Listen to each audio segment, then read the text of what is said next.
I sat down for a really interesting interview with the head of industrial design for Donda and Yeezy to talk about Ye, formerly known as Kanye West's new $20 shoe that he's pitching to the public, and also talk about the success of Steven leaving mainstream brands to create more creative products with Ye. Hope you enjoy. I want to ask, what is on the table right now, right? You've done a lot. I could feel the creative juice is cooking right now. What's on the horizon of the next couple of years that you can disclose? Well, I mean, he's gotten into this nomadic minimalism. If you look at the stuff, it's boiled down to the basics. It's like the futuristic nomad. I mean, if you look at the Native American, for example, as just a moccasin, and it served them for just about every purpose. And so I think you look at some of the things we were doing with like the Yeezy pods. It's the new era. It may not be athletic shoes as you knew it through the Adidas Yeezy phase. It's more uh, necessity for life. What would you need?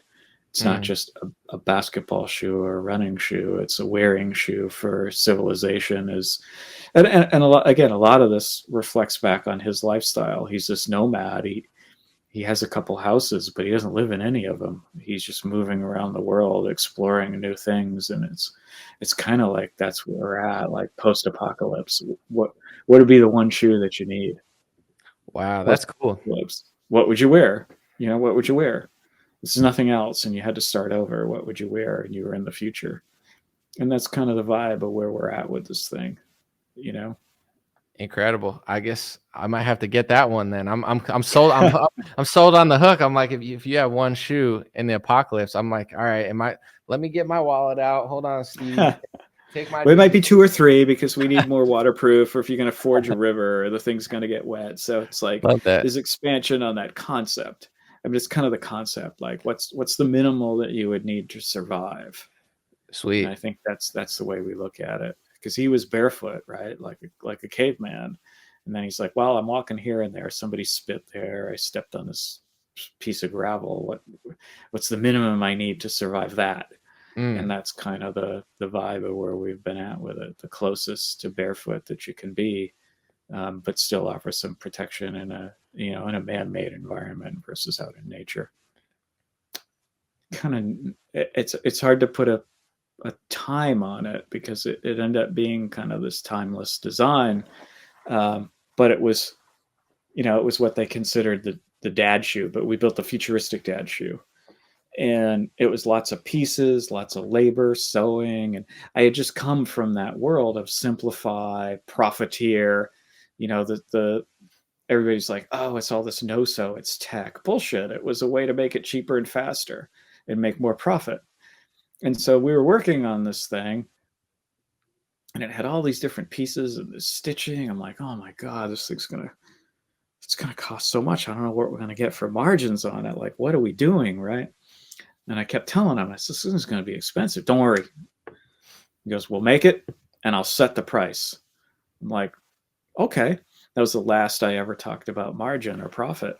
We just made it. He goes, we'll just make it and I'll decide on the price. And it was just alien, you know? Right. So And real quick, I want you to keep going. So like at Nike and all these other places, right? They're trying to just maximize profit and make sure it's this. He just wanted to make the best product, right? No matter right, how he much it wanted to costs. make, no matter what it cost, it was the best, right? And there it's very formulaic recipe. It's like you're going to make a pancake, so you need the flour, the dough, the blah blah blah, a little bit of 2 scoops of butter, you know, and it's a recipe. You need an anniversary 250,000 pairs. It needs to retail for $75. You need to get 62 points margin in it, and and then you get this little box that you create in, and that's all you'll ever get is this little box because you removed all of this. And with him, it was wide open. Just dream and build it. Mm, And it was so liberating and unique. It was almost like being that kid in my first job again in my first week at New Balance, where it's like just dream. because those early days, we didn't have constraints like that. We didn't have seasons. I mean, you had a price that you had to work against, but it was much looser. And, and it was just so liberating. And other people would come in who had worked at some of the big corporations, and they really couldn't adjust to it. You know, they're like, I need guardrails, or I need to be in this comfort box. And I'm like, fuck all that shit. Let's just make the best thing we can, you know? And it was so liberating and amazing. And he and I we clicked, you know, and that first shoe came out, and when we showed it, people were like, what is this? That's not another 350. And we launched it, and it sold out in like 30 minutes at $310 a pair or something. I mean, it was crazy, and everybody doubted it. And it redefined and relaunched. Everybody then had to draft off of us and come up with their own version of this dad shoe thing that we had worked on. And when it was done and it was a success, he and I were talking about it, and it's kind of a cool shoe when you look at it, because is it from the 80s? Is it from the 90s? Is it from today? Is it from the future? It's like it's we would have these deep conversations about time, the relativeness of time and place, and the future and the past. And that shoe, you can't quite place it, but it's always it's weird. It's like it's almost like it's always been there, and you can't pin it down other than the day it was released in 2017. But you can't say it's from this era, it's from that era. It's almost like it always existed. It just had to come out. And at the end of it, he's like, you know what I did? I'm like, what did you do? And he's like, I made you design your New Balance shoes as if you still work there 30 years later. What would it be? It was this. And it was really cool. I'm like, you're right, you did. This is kind of what I would have done. It's got my style, your style in it, and and the kids consider it the definitive Adidas Yeezy shoe now. It was so groundbreaking, and it was the first one we did together. And then each successive one got bigger and bigger. And then one of the last ones we did before the whole Adidas thing imploded was this 450.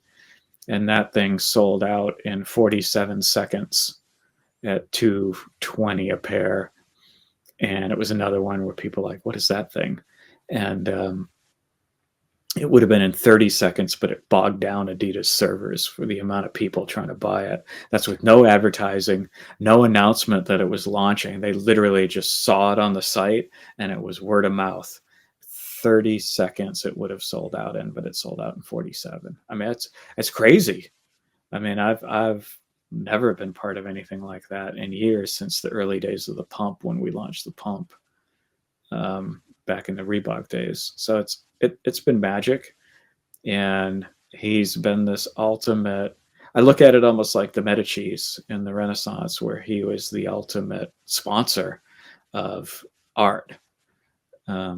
And we view that as like what we create as art. They're individual sculptures, individual art pieces, but it's accessible to these kids, because not everybody can own, a Warhol or a Mona Lisa, but they can all own a piece of this. And that's what's so cool. And you can use it as functional art if you so choose. And if you want to collect it, you can collect it. You can watch the full interview or other Secret Stash Dream Rare podcasts at patreon.com/raretalk. Not only do you get a lot of free content and a lot of secret content that no one else can see, but you also support the show, the podcast, and the content if you like it. Appreciate you. God bless. I'll be back soon.